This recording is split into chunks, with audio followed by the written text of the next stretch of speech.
و تایبەت بە نەخۆشخانەی بەرکەوتوان کە سەرێرە ئێمە لەگەڵ جەنابتان لێرەین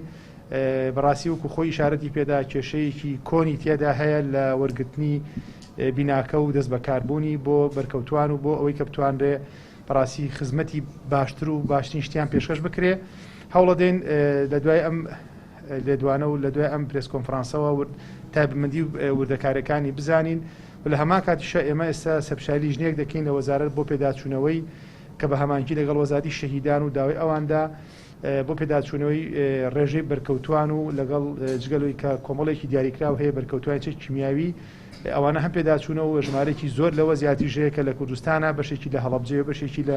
ناوچەی بالیستان و ئوستورێ لە شاری هەولێر کە داواکاریان پێشکەش کرد وەکو بەرکەوتی چێکی کیمیایی بناسرێن